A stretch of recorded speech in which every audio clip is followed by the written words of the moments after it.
Hey, it's me, MLB. Here is That Side Character Chapter 7, and this one is titled Unhappy.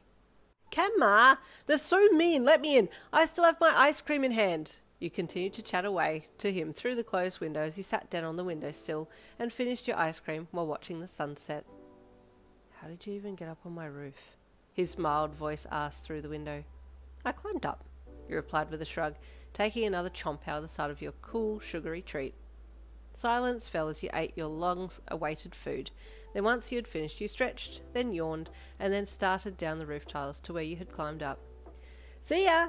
You shouted back at him, skidding down on your backside to the edge of the roof before gingerly letting your right foot down onto the brick fence before leaning your weight onto it, and once you were balanced, letting your left foot down as well, slowly moving along it in a semi-crouched position. You were too focused on getting down without hurting yourself that you didn't see Kenma peek out from behind the blinds to check on you. He wasn't sure if he was mildly concerned for your safety or if he wanted to make sure that you had actually left this time. Oh, finally I can be alone with my game, he thought, settling back in his comfy spot and continuing his game well into the night. The following morning you were up early, ready to go and find Kenma, but this time he was waiting out the front of his house as you jogged up to him, so you didn't have to scale any fences. Oh, hey! You greeted brightly. Did you sleep well? You're up early. I was just about to jump the fence to get you, but now I don't need to.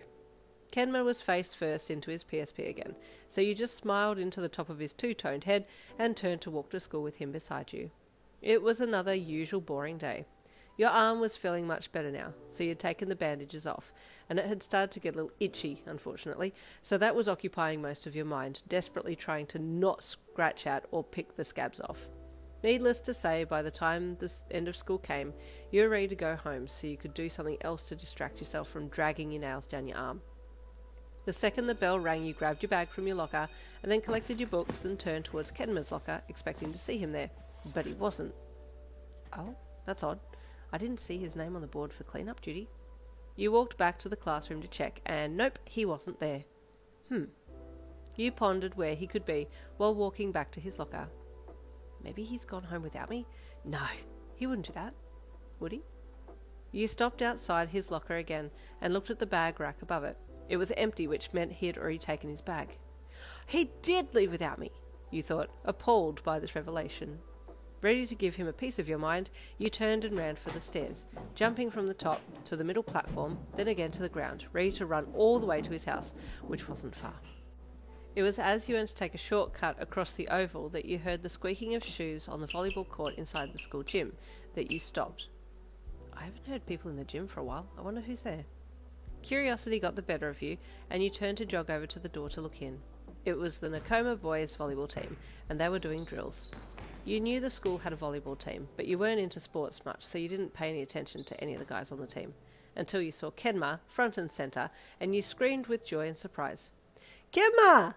Your voice echoed loud and clear into the large gym, and everyone stopped to look, except Kenma. Kenma! You called again, stepping inside and dropping your bag down by the door. Hey, she's talking to you, Puddinghead, the black-haired captain of the volleyball team said as he nudged the shorter blonde. I know, Kenma replied in a soft voice, but he didn't show you his face, so you couldn't see what expression he had on. So you gonna reply?